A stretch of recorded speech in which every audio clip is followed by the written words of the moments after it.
Hi friends, welcome to our channel investing with Dhan. दोस्तों, इस video को शुरुआत करने से पहले ही मैं आपके साथ एक बहुत ही इंटरेस्टिंग चीज शेयर करना चाहता हूं। यहाँ देखिए, ये स्क्रीन पे आपके सामने है नैस्डैक का चार्ट। नैस्डैक जो कि यूएस के आईटी के सारे मेजर हैवी वेट्स का इंडेक्स है।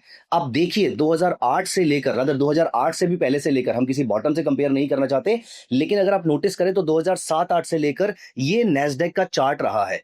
नॉट जस्ट दिस, आप यहां पर नोटिस कीजिए कि नैस्डैक ने यूएस टर्म्स में 14.80% के आसपास का एवरेज रिटर्न दिया है और उसकी स्टैंडर्ड डेविएशन भी बहुत ज्यादा नहीं है। खैर, एनीवे स्टैंडर्ड डेविएशन की टेक्निकलिटी में हम यहां पर नहीं जाएंगे, लेकिन अप्रोक्सीमेटली 15% के आसपास का सीएजीआर उसने जनरेट किया है। सबसे इंटरेस्टिंग चीज यहां पर देखिए, एक साल में उसने 12.8% का रिटर्न दिया है। लास्ट 5 सालों में उसने 17.5% का सीएजीआर जनरेट किया है, जो टोटल रिटर्न हो जाता है तकरीबन 125% का, 123.6% प्रिसाइजली। और यहां पर पिछले 10 साल की अगर हम बात करें तो 16.8% के वॉपिंग रिटर्न्स उसने सीएजीआर की फॉर्म में जनरेट किए हैं। एनुअलाइज रिटर्न है ये, तो टोटल अगर आप नोटिस करो तो अप्रोक्सीमेटली 374% का रिटर्न आ जाता है। मतलब ऑलमोस्ट 4 गुना आपका पैसा हो चुका है पिछले 10 साल के अंदर। और ये मैं बात कर रहा हूं दुनिया की सबसे सेफेस्ट कंट्री के रिटर्न्स में। किसी छोटी कंट्री में ऐसे रिटर्न्स आ रहे हैं तो समझ में आता है कि ज्यादा रिस्क लेकर आप ज्यादा रिटर्न जनरेट कर रहे हैं, लेकिन अगर किसी बड़ी कंट्री के अंदर ये रिटर्न्स आ रहे हैं तो ये बहुत ही शानदार तरीका है पैसे को ग्रो कराने का।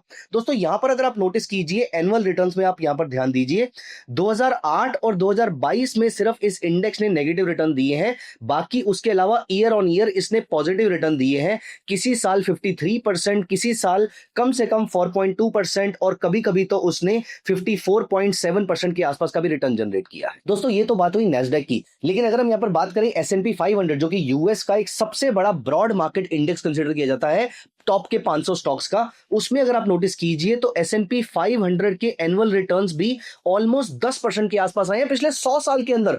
ओवर अ सेंचुरी, 100 साल से भी ज्यादा पीरियड में 10% का CAGR is a massive thing, it's a beautiful thing. इस पीरियड में कितने रिसेशन, कितने कॉन्ट्रैक्शंस आए होंगे, कितने क्राइसिस, कितने वॉर्स आए होंगे, लेकिन इस इंडेक्स ने आपको 10% का सीएजीआर प्रोवाइड किया है। यहां पर अगर आप नोटिस कीजिए, पिछले एक साल में 5.6%, पिछले 10 साल में अप्रोक्सीमेटली 12.2% और पिछले 20 साल में अप्रोक्सीमेटली 11% का सीएजीआर जनरेट किया है। अभी आप सर्टेनली ये बात सोच रहे होंगे कि ये सारे रिटर्न्स तो इंडिया ने भी जनरेट किए हैं, इसमें यूएस में ऐसी कौन सी खास बात है। दोस्तों, India is considered a relatively riskier country compare to US. तो इतनी सेफ्टी के साथ अगर ऐसे रिटर्न्स आ रहे हैं, और अगर आप नोटिस कीजिए तो ये रिटर्न्स कंसिस्टेंटली बन रहे हैं, मतलब 1 साल वाले पीरियड में भी, 3 साल में भी, 5 साल में भी, 10 साल में भी, 100 साल में भी, इतने लंबे पीरियड में भी आपको कंटिन्यूअस रिटर्न्स यहां पर देखने को मिल रही हैं। Last but not the least, अगर मैं यहां पर आपको हांगकांग के हैंग सेंग इंडेक्स पे लेकर जाऊं तो दोस्तों, ये है पिछले 6 महीने के आसपास का रिटर्न का चार्ट।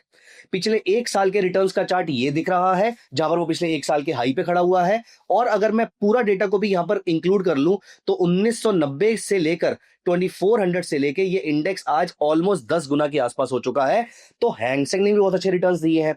दोस्तों, अब यहां पर बड़ा क्वेश्चन ये आता है, हम सभी लोग इंडिया में तो इन्वेस्ट कर ही रहे हैं, क्या हम ऐसी मार्केट्स का पार्ट बन के अपने पोर्टफोलियो को डाइवर्सिफाई भी कर सकते हैं, एट द सेम टाइम अच्छे रिटर्न्स भी जनरेट कर सकते हैं?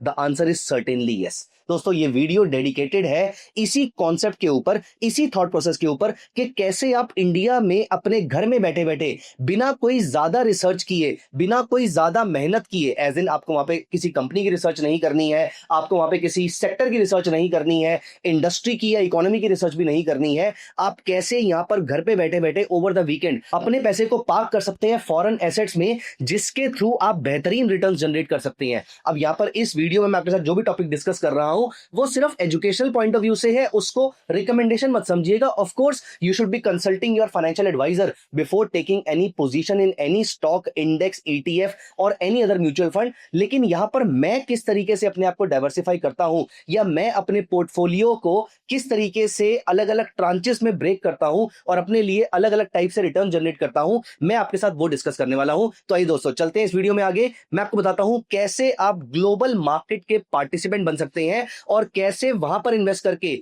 पहला अपने पोर्टफोलियो को डाइवर्सिफाई कर सकते हैं, दूसरा अपने रिटर्न्स को कॉम्प्रोमाइज भी नहीं करेंगे, रादर और अच्छे रिटर्न जनरेट कर सकते हैं, प्रोवाइडेड आप मार्केट में थोड़े से एक्टिव रहे तो दोस्तों चलते हैं हम आगे और डिस्कस करते हैं कैसे अपने पोर्टफोलियो में ग्लोबल तड़का लगाया जा सकता है और ये लगाना जरूरी क्यों है, पहले हम ये डिस्कस कर लेते हैं। दोस्तों आज जब मैं ये वीडियो बना रहा हूं तो उससे कुछ हफ्ते पहले इंडिया ने सक्सेसफुली ऑपरेशन सिंदूर कंडक्ट किया था, लेकिन ऐसे वॉर्स और ऐसे बैटल्स की वजह से अगर ये बाय चांस लंबा चलता तो इंडिया की इकोनॉमी पे टेम्परेरी इंपैक्ट आ सकता था, उसकी वजह से इक्विटी मार्केट्स नीचे आ सकती थी। जैसे कि आपने नोटिस किया है रशिया की मार्केट्स पिछले कुछ टाइम से बहुत अच्छा या जितना अच्छा परफॉर्म कर सकती थी, जैसा उसको देखा जा रहा था परफॉर्म करने को लेकर, वैसा वो आज की डेट में परफॉर्म नहीं कर रही है। और ऐसा आपने बहुत सारे इंटरनेशनल मार्केट में देखा होगा, कभी भी वॉर होता है किसी एक कंट्री का तो उसका इंडेक्स परफॉर्म करना बंद कर देता है या उसके स्टॉक्स में थोड़ा सा टेम्पररी स्लंप आ जाता है या फिर जितना रिटर्न वो दे सकते थे उतना नहीं देते हैं।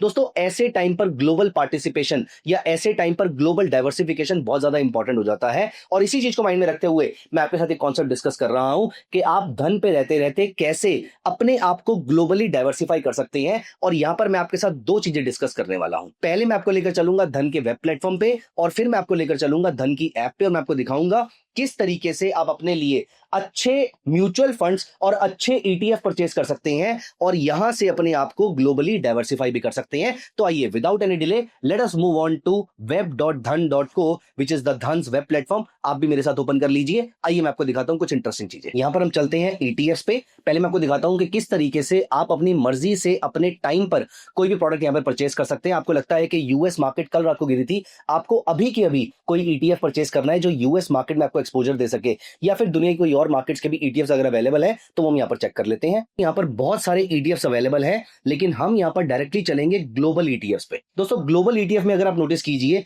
तो ये रहा मोतीलाल ओसवाल का Nasdaq 100। Again I would say मैं यहां पर कुछ रिकमेंड नहीं कर रहा कि आपको कौन सा ईटीएफ परचेज करना चाहिए नहीं करना चाहिए, लेकिन हाँ ईटीएफ परचेज करने से पहले आपको एक चीज पे ध्यान जरूर देना चाहिए कि उसका एक्सपेंस रेशो कितना है। अगर एक्सपेंस रेशो बहुत ज्यादा आ रहा है और अगर उसका AUM which is assets under management अगर वो बहुत ज्यादा कम है तो यहां पर लिक्विडिटी का इशू आपको आ सकता है। इसीलिए मैं पर्सनली अपने लिए हायर एयूएम चूज करता हूं और ऑफ कोर्स इसमें सबसे कम एक्सपेंस रेशो जो होता है मैं उसको प्रेफर करता हूं। तो यहां पर आप नोटिस कीजिए मोतीलाल ओसवाल का नैस्डैक 100 ईटीएफ और यहां पर अगर आप नोटिस कीजिए मिरेई एसेट का एनवाईएसई का फैंग प्लस ईटीएफ भी है which is Facebook, Amazon, Netflix, Google, उनके जैसे जो शेयर्स हैं हमारे जो बिल्कुल हैवी वेट्स हैं वो सारे शेयर्स का भी ईटीएफ अवेलेबल है। तो दोनों के अंदर आपको लिक्विडिटी भरपूर मिलती है, एक्सपेंस रेशो बहुत ज्यादा नहीं है। यहां पर आपको नैस्डैक का क्वालिटी ईटीएफ भी मिलता है। अपार्ट फ्रॉम दिस ऑल्सो यहां पर जो हम हांगकांग वाले इंडेक्स हैंगसेंग की बात कर रहे थे उसके भी आपको दो ईटीएफ देखने को मिल जाएंगे विच इज हैंगसेंग 20 और हैंगसेंग टेक ईटीएफ। यहां पर हैंगसेंग 20 जो हांगकांग का बेंचमार्क इंडेक्स है उसको ट्रैक करता है, तो यहां पर भी उसकी एक्सपेंस रेशियो 0.93% आ रही है और AUM is not very less which is almost 1000 crore rupees.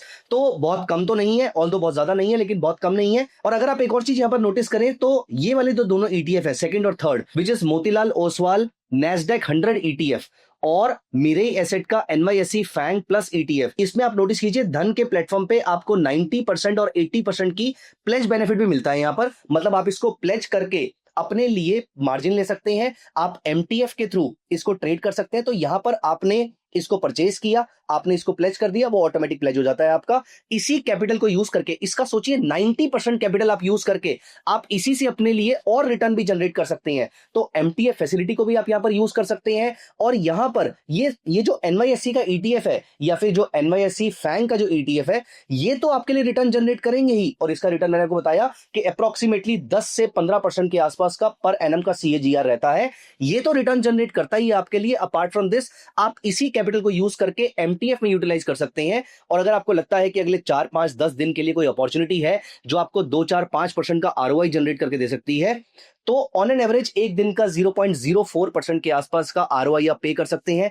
मतलब 10 दिन के अंदर सिर्फ आधे % के आसपास का आपको कॉस्ट बियर करना है और अगर 10 दिन में आप 2%, 4%, 5% रिटर्न जनरेट करते हैं तो ये सारा का सारा रिटर्न आपका हो जाता है बेसिक कॉस्ट बियर करने के बाद। खैर एनीवेज ये MTF फैसिलिटी आपको तभी यूज करनी चाहिए जब आपको अपना रिस्क मैनेजमेंट समझ में आता है। हम में से बहुत सारे लोग बिगिनर्स होते हैं, मैं उनको रिकमेंड करूंगा कि पहले वो अपने रिस्क मैनेजमेंट को समझिए, अपनी ट्रेडिंग स्ट्रेटजी या अपनी इन्वेस्टमेंट फिलॉसफी को डिजाइन कीजिए, उसके बाद आप ये सारे फीचर्स को आराम से यूज करके अपने लिए एक्स्ट्रा ऑर्डिनरी रिटर्न्स भी जनरेट कर सकते हैं। ऑफ कोर्स ये आपकी कैपेबिलिटी पे डिपेंड करता है आपकी रिस्क मैनेजमेंट की कैपेबिलिटी पे, आपकी ट्रेडिंग स्ट्रेटजी, इन्वेस्टमेंट फिलॉसफी, इन सबको बनाने की कैपेबिलिटी पे। तो ये सारी चीजें आपके लिए लॉन्ग टर्म में बहुत अच्छे तरीके से काउंट करती हैं और इसी पॉइंट ऑफ व्यू से हमने इस चैनल पे बहुत सारी वीडियोस भी शेयर करी हैं जिसके थ्रू जिन स्ट्रेटजीज को फॉलो करके आप अपने लिए डिसेंट रिटर्न्स जनरेट कर सकते हैं। ऑफ कोर्स आप इन स्ट्रेटजीज को पहले से बैक टेस्ट जरूर करेंगे। तो दोस्तों ये तो हुई हमारी ईटीएफ की बात। हैविंग सेड दिस, आप यहां पर एक काम जरूर कीजिएगा।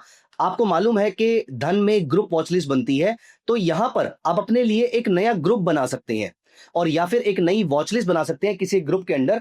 और यहां पर आप जब एक नया ग्रुप बनाएंगे, सो यहां पर मैंने ग्रुप का नाम लिखा लेट्स गो ग्लोबल और ये मैंने यहां पर ग्रुप को ऐड कर दिया और यहां पर अब आप अपने लिए वॉचलिस्ट ऐड कर सकते हैं। सो यहां पर देखिए मोतीलाल ओसवाल नैस्डैक 100 ईटीएफ, इसको मैं यहां पर ऐड कर देता हूं। Motilal Oswal Nasdaq quality 50 ETF, इसको मैं यहां पर ऐड कर देता हूं। मोतीलाल ओसवाल नैस्डैक 100 ईटीएफ, इसको मैं यहां पर ऐड कर देता हूं। और ये सारे नैस्डैक वाले जो थे वो मैंने यहां पर ऐड कर दिए।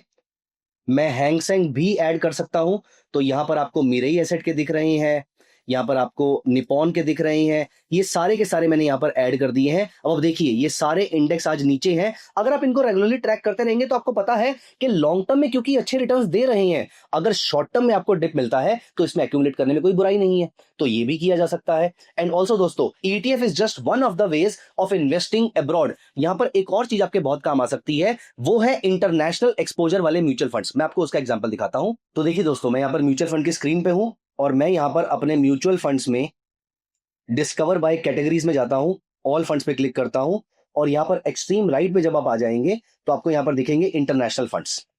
इंटरनेशनल फंड्स में आपको नावी का नैस्डैक 100 एफओएफ दिख रहा है, फंड ऑफ फंड्स दिख रहा है। इन्वेस्को का भी आपको नैस्डैक का फंड दिख रहा है, मोतीलाल ओसवाल का भी दिख रहा है। तो ब्रॉडली ये सारे फंड ऑफ फंड्स होते हैं क्योंकि ये सारे के सारे किसी और म्यूचुअल फंड में इन्वेस्ट करते हैं। तो आपको यहाँ पर यूएस की अपॉर्चुनिटीज इक्विटी फंड भी दिख रहा है। यहाँ पर अगर हम चेक करें, इस पे अगर हम क्लिक करके देखते हैं तो इसकी होल्डिंग्स पे देखेंगे हम। इसकी होल्डिंग्स पे अगर आप जाके देखेंगे तो फ्रैंकलिन यूएस अपॉर्चुनिटीज फंड में उसने पैसा इन्वेस्ट कर रखा है। और यहां पर अगर आप global innovation fund of funds पे चलते हैं और इसकी होल्डिंग में जाते हैं तो इसने दुनिया के अलग अलग फंड्स परचेज कर रखे हैं। तो फिडिलिटी का मेडिकल टेक कर रखा है, ब्लू बॉक्स का प्रिसीजन मेडिसिन कर रखा है, वहीं नैस्डैक का 100 भी कर रखा है और ब्लू बॉक्स का फंड ग्लोबल टेक्नोलॉजी भी कर रखा है। तो इस तरीके से आप ग्लोबली भी अपने आप को डाइवर्सिफाई कर सकते हैं। अगर आप चाहते हैं कि आप अपना एक्सपोजर किसी एक कंट्री पे ना रख के अलग अलग कंट्री में अपने आप को डाइवर्सिफाई करें तो ये भी किया जा सकता है। और यहां पर आपको दिख रहा है कि आप मिनिमम एसआईपी अमाउंट सिर्फ 500 रुपीज से स्टार्ट कर सकते हैं। यहां पर एडलवाइस का यूरोप का डायनामिक इक्विटी फंड भी आपको दिख रहा है। चलिए इसको एक बार बाय करने की कोशिश करते हैं। इसकी होल्डिंग्स पे अगर आप नजर डालें तो जेपी मॉर्गन का यूरोप डायनामिक फंड है, इसके अंदर क्लियरिंग कॉर्पोरेशन ऑफ इंडिया का भी इसके पास शेयर रखा हुआ है। अब अगर मैं इसमें इन्वेस्ट करना चाहता हूं तो या तो आप वन टाइम 2500 रुपीज इन्वेस्ट कर सकते हैं और या फिर आप एक बार इसमें इन्वेस्ट करने के बाद आप 500 रुपीज की एसआईपी भी स्टार्ट कर सकते हैं। अपार्ट फ्रॉम दिस आप वीकली, डेली या मंथली किसी भी फॉर्म से आप इसमें इन्वेस्टमेंट करना स्टार्ट कर सकते हैं। तो दोस्तों धन के ये सारे फीचर्स आपकी मदद करते हैं इंटरनेशनल मार्केट पे एक्सपोजर लेने के लिए। एक कैलकुलेटेड रिस्क इंटरनेशनल मार्केट में अगर आपका रहेगा तो आप अपने एक्सपोजर को एक कंट्री से रिड्यूस करके मल्टीपल कंट्रीज में डाइवर्सिफाई कर पाएंगे। And diversification is always a good idea for an investor who is looking for a long term growth with a steady return and also a lower standard deviation. Standard deviation का मतलब होता है कि portfolio में risk ज्यादा ना हो। तो अगर आपको अपना रिस्क कम करना है while maintaining the returns या फिर अगर आपको रिस्क कम करना है while increasing the returns, तो इंटरनेशनल फंड्स, चाहे वो म्यूचुअल फंड हो चाहे वो एक्सचेंज ट्रेडेड फंड हो, ये दोनों बहुत ही अच्छे तरीके हैं एक्सपोजर लेने के लिए। तो दोस्तों please make sure that you consult your financial advisor और अगर आपको सही लगता है तो आप इन फंड्स में इन्वेस्ट करने के बारे में सोच सकते हैं। I personally I am very very impressed. Of course मैं इंडिया के रिटर्न से तो बहुत ज्यादा इंप्रेस्ड हूं ही, इसीलिए मेरा मेजॉरिटी पोर्टफोलियो इंडिया की तरफ इंक्लाइंड है, लेकिन at the same time international market में भी मेरा बहुत ज्यादा इंटरेस्ट है, तो मैं थोड़ा सा एक्सपोजर वहां पर भी लेता रहता हूं। तो दोस्तों इस वीडियो को एक बार दोबारा से देखिएगा और अपने फ्रेंड्स और फैमिली के साथ जरूर शेयर कीजिएगा, स्पेशली वो सभी लोग जो म्यूचुअल फंड्स में इन्वेस्ट करते हैं। And by the way, do you know, अगर आप धन प्लेटफॉर्म पे म्यूचुअल फंड्स परचेज करते हैं तो आप इन डीमैट में आए म्यूचुअल फंड्स को प्लेज करके इसके अगेंस्ट मार्जिन लेकर भी ट्रेडिंग कर सकते हैं। अगर आपका रिस्क मैनेजमेंट अलाउ करे तो आप ये वाला फीचर भी कंसिडर जरूर कीजिएगा। मेक श्योर कीजिए कि आप अपना रिस्क मैनेजमेंट समझते हो before using all these features. दोस्तों कैसी लगी आपको ये वीडियो मुझे कमेंट्स में जरूर बताइएगा। आप कौन से ETF या कौन से म्यूचुअल फंड में इंटरनेशनली इन्वेस्ट करने के बारे में सोच रहे हैं, बताइएगा मुझे कमेंट सेक्शन में, हम इसके बारे में बातें कर सकते हैं। Thank you so much guys, bye bye, take care. Investments in the securities market are subject to market risk. Read all the related documents carefully before investing.